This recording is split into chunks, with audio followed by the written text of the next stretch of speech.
ഒരു പാത്രത്തിലോട്ട് 1.5 ഗ്ലാസ് പുട്ടുപൊടി ഇട്ട് കൊടുക്കാം. ഇനി ഇതിലേക്ക് 1.5 ഗ്ലാസ് വെള്ളം കൂടി ചേർത്ത് കൊടുക്കുന്നുണ്ട്. ആവശ്യത്തിനുള്ള ഉപ്പും കൂടി ചേർത്ത് കൊടുത്ത് നമുക്കൊരു 15 മിനിറ്റ് ഒന്ന് റെസ്റ്റ് ചെയ്യാനായിട്ട് വയ്ക്കാം. ഇനി നമുക്ക് ഈ സമയത്ത് ഇതിന് വേണ്ട മസാല ഒന്ന് തയ്യാറാക്കിയെടുക്കാം.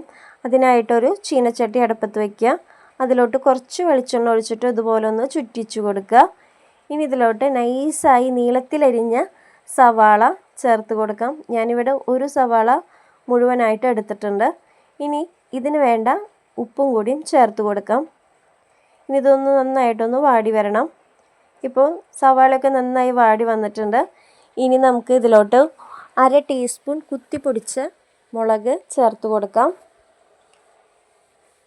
ഇനി നമുക്ക് ഇതിലോട്ട് 1 കപ്പ് ചെറുതായി അരിഞ്ഞ ക്യാരറ്റും കൂടിയും ചേർത്ത് കൊടുത്ത് നന്നായിട്ടൊന്ന് മിക്സ് ചെയ്യാം. ഇനി ഇതിലോട്ട് 2 കോഴിമുട്ട ഒന്ന് പൊട്ടിച്ച് ഒഴിച്ചു കൊടുക്കുക. ഈ കോഴിമുട്ടയിലേക്ക് വേണ്ട ഉപ്പും കൂടി നമുക്കൊന്ന് ചേർത്ത് കൊടുക്കാം. എന്നിട്ട് നമുക്കിതൊന്ന് ചിക്കി പൊരിച്ചെടുക്കാം. ഇപ്പോൾ നമ്മുടെ മുട്ടയൊക്കെ നന്നായിട്ട് വെന്ത് വന്നിട്ടുണ്ട്. ഇനി നമുക്കിതെല്ലാം കൂടി ഒന്നും കൂടി ഒന്ന് നന്നായിട്ടൊന്ന് മിക്സ് ചെയ്ത് എടുക്കാം. ഇപ്പോൾ നമുക്ക് പുട്ടിന് വേണ്ട മസാല ഇവിടെ റെഡി ആയിട്ടുണ്ട്.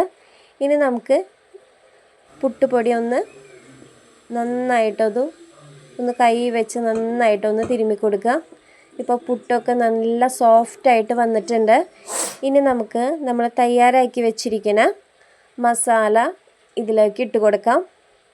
എന്നിട്ട് വീണ്ടും കൈ വെച്ച് നന്നായി ഒന്ന് മിക്സ് ചെയ്ത് കൊടുക്കുക. ഈ സമയത്ത് നമുക്ക് ഉപ്പ് കുറവാണെങ്കിൽ നമുക്കിതിലോട്ട് ഉപ്പ് ചേർക്കാവുന്നതാണ്. ഇപ്പോൾ നമ്മുടെ പുട്ടിന് വേണ്ട മിക്സ് ഇവിടെ റെഡിയായി വന്നിട്ടുണ്ട്. ഇനി നമുക്കൊരു പുട്ടും കുറ്റി എടുക്കാം. പുട്ടുകുറ്റിയിലോട്ട് കുറച്ച് നാളികേരം ചിരകിയതിട്ട് കൊടുക്കാം. നാളികേരം ഓപ്ഷണലാണ്, ഇഷ്ടമല്ലെങ്കിൽ നമുക്കിതൊന്ന് സ്കിപ്പ് ചെയ്ത് പോവാം കേട്ടോ. ഇനി നമുക്ക് ഇതിലോട്ട് പുട്ടുപൊടി ചേർത്ത് കൊടുക്കാം. ചേർത്ത് കൊടുക്കാമെന്ന് വെച്ചാൽ ഇട്ട് കൊടുക്കാം. അപ്പോൾ ഇത് നിറയെ നമുക്ക് ഇതിലോട്ട് പുട്ടുപൊടി ഇട്ട് കൊടുക്കാം.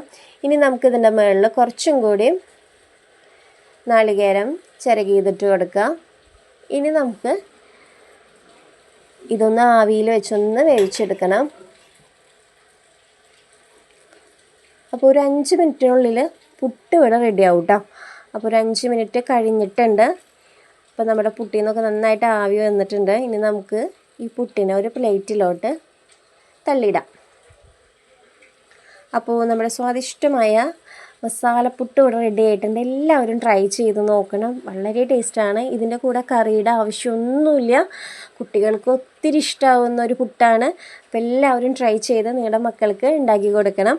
അപ്പോൾ അടുത്തൊരു വീഡിയോയിൽ കാണും വരെ ഓക്കെ, ബായ്, താങ്ക് യു.